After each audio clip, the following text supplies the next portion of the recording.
Aujourd'hui, vous me dites éducation environnementale, mais dans nos langues traditionnelles, c'est initiation.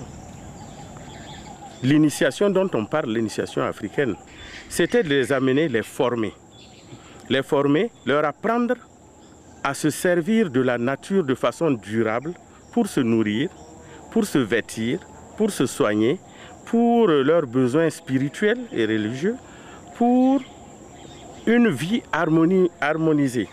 L'enfant, lorsqu'il allait en camp d'initiation, durant cette période qui était environ de 2 mois, 3 mois, on lui apprenait tout cela.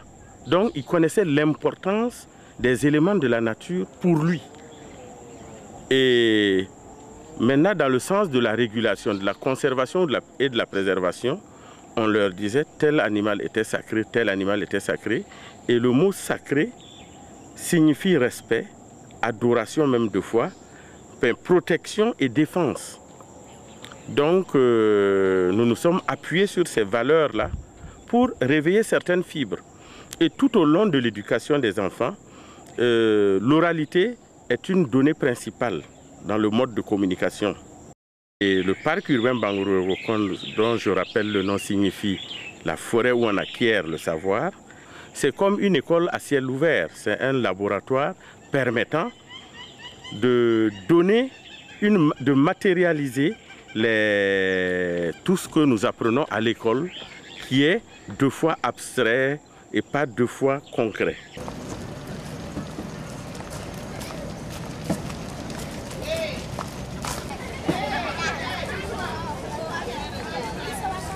Qui sont déjà venus dans le parc?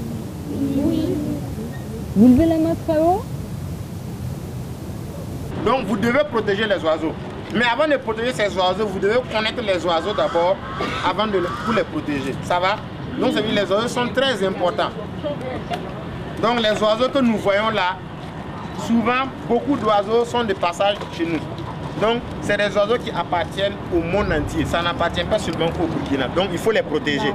C'est ce qu'on appelle les oiseaux migrateurs. Depuis quelques années déjà, le gouvernement a introduit ENP, c'est-à-dire éducation environnementale.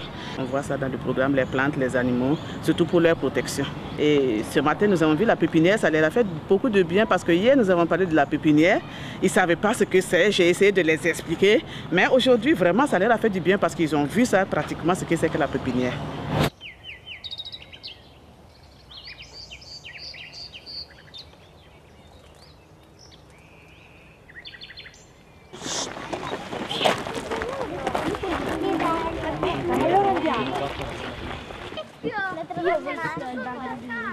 Perché l'uccello tira via le penne così e rimangono con la punta. Sì. Quando avete trovato le cose me le indicate, io vi faccio una croce. Signore! Silenzio! Invece quest'anno abbiamo aderito appunto al laboratorio del Picchio Pacchio e abbiamo scoperto i vari indizi, tutto quanto. Poi a scuola tratteremo lo stesso sia con la mia collega di scienze nell'ambiente, quindi in scienze, la flora, la fauna, perché così almeno vedono direttamente come vive, come l'ambiente, vengono a contatto con la natura, le varie difficoltà, le varie caratteristiche dove crescono le piante, perché loro credono sempre che le piante o sono sul supermercato oppure, e invece è proprio a contatto con la natura. Sì, la mia associazione si chiama Centro Ricerche Atlantide, è un'associazione di guide naturalistiche ed educatori ambientali che opera qua a Vercelli.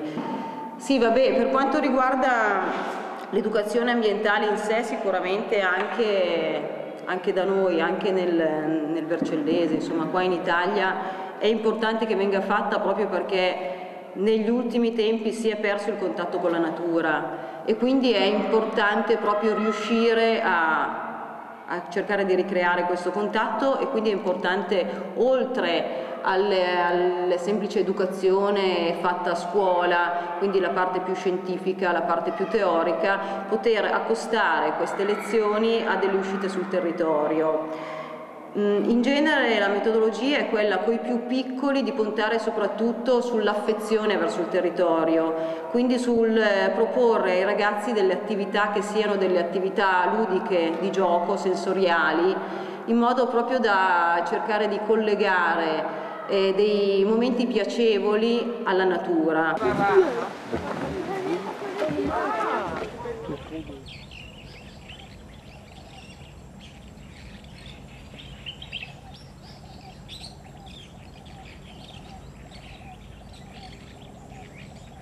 Dans le cadre de la mise en œuvre de son programme d'éducation environnementale, la GIRAF signe régulièrement des protocoles d'exécution avec les différentes écoles qui mènent plusieurs activités dans le sens de l'éveil à l'éco-citoyenneté des enfants.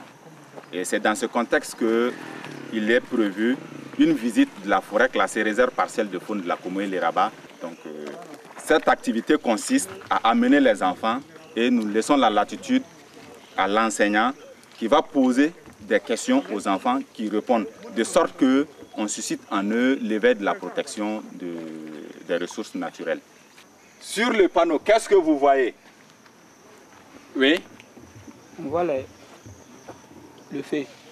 On voit le feu. Donc on préserve les arbres, les herbes, pour que les animaux sauvages puissent manger et puis être tranquilles pour se reposer.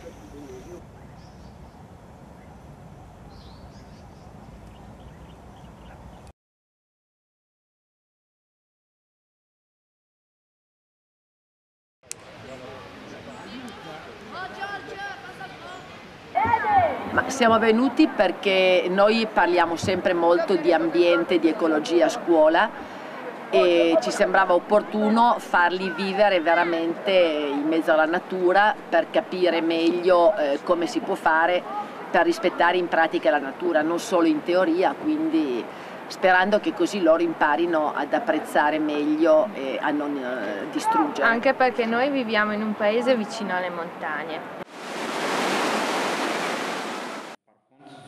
Dans l'éducation morale et civique que nous donnons, il y a des chapitres qui sont réservés à l'environnement. Voilà. Par exemple, la protection de l'environnement, la lutte contre l'avancée du désert, comment planter et entretenir un arbre, permettre à l'enfant de profiter de cet environnement-là pour vivre tout en le protégeant. Donc les activités pratiques, c'est pour mettre en application les notions théoriques que nous avons enseignées. En classe, nous montrons théoriquement comment il faut faire. Maintenant, on part sur le terrain. Ce sont les activités d'entretien, de jardinage, par exemple. Comment il faut montrer aux enfants comment il faut planter un arbre et puis l'entretenir. Il faut prendre d'abord le mot éduquer, alors, qui est tout autre que instruire. Éduquer, c'est d'abord inculquer des connaissances, préparer une méthode de vie pour soi et pour la société. Il faut recultiver ça. Qu'est-ce qu'il y a d'habitude ici? Je suis de passage. Je paye mes galettes, je mets dans un sachet ou dans un morceau de papier. J'ai fini de manger, je suis juste mes doigts, je jette partout où je veux. Ou je prends un sachet d'eau, j'ai fini de boire par la main gauche pendant que je conduis, je jette et je continue ma route. Quelqu'un qui a grandi dans ces habitudes, il serait très difficile de venir lui dire d'emblée, ne jette plus ça ici. Il faut plutôt le cultiver à réadapter des habitudes. Donc c'est ça parce que les élèves sont arrivés ici à comprendre, à se sensibiliser. De sorte que lorsqu'il y a un élève qui jette, l'autre dit tu jettes, tu ramasses. Donc voilà un petit jeu comme ça qui moralise. Et petit à petit, on prend cette habitude et on devient soi-même maître.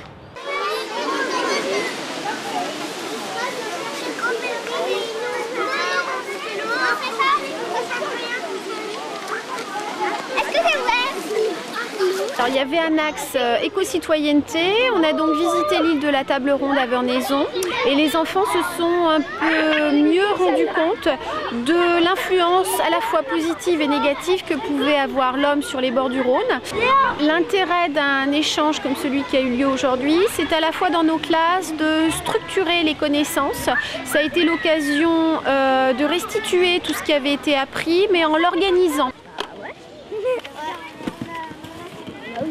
Il y a un plus, je pense, dans la mesure où on a préparé des ateliers avec beaucoup de manipulation, beaucoup de choses très concrètes, des jeux. C'est sans doute une façon d'aborder les choses qu'on ne prend pas le temps de mettre suffisamment en œuvre dans nos classes le reste du temps. Au fond du bac, regarde, je fais bouger un petit peu. Qu'est-ce que tu vois?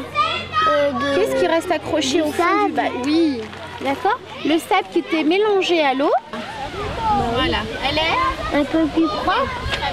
Alors, on a cette année eu l'occasion de recevoir des artistes du Burkina Faso, des danseurs, des marionnettistes, des musiciens, auxquels on a demandé à travers leur petit spectacle d'aborder un petit peu aussi le thème de l'eau en Afrique.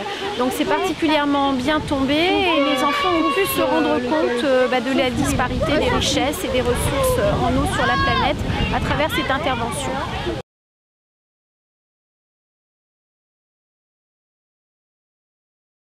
Découvrir ce qui se passe ailleurs, c'est très important. C'est très important parce que quand on est limité à sa classe et sa maison, bon, on n'est pas, il y a beaucoup de choses qu'on ne voit pas. Mais le fait d'échanger, ça permet vraiment de voir ce qui se passe ailleurs, d'échanger, de chercher même des informations, etc. Et ça, c'est quand même bien pour les jeunes. Les échanges scolaires, c'est une activité qui a été menée pendant plusieurs années dans le cadre de la coopération Chambéry-Ouévia, parce que le fondement même de la coopération décentralisée, c'est les échanges entre les hommes, entre les populations des deux communes. Et donc les échanges à tous les niveaux sont promus dans le cadre de cette coopération, entre les travailleurs des deux mairies, entre les associations des deux communes, entre les acteurs culturels des deux communes e entre les jeunes des deux communes. E ho partecipato alla prima missione che il Comune di Grugliasco ha svolto nel 2005 per scegliere la città con cui iniziare la cooperazione decentrata, che poi è stata Gursi alla fine di questa missione. Sono stata la seconda volta nel 2007 per verificare le opere che la cooperazione internazionale aveva nel frattempo iniziato.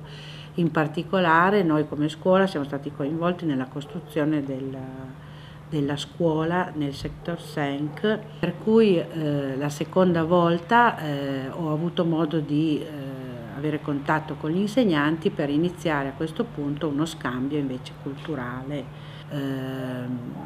Abbiamo fatto un CD noi abbiamo fatto una cassetta da mandare a loro sui canti, le filastrocche, le conte che facevano i nostri bambini.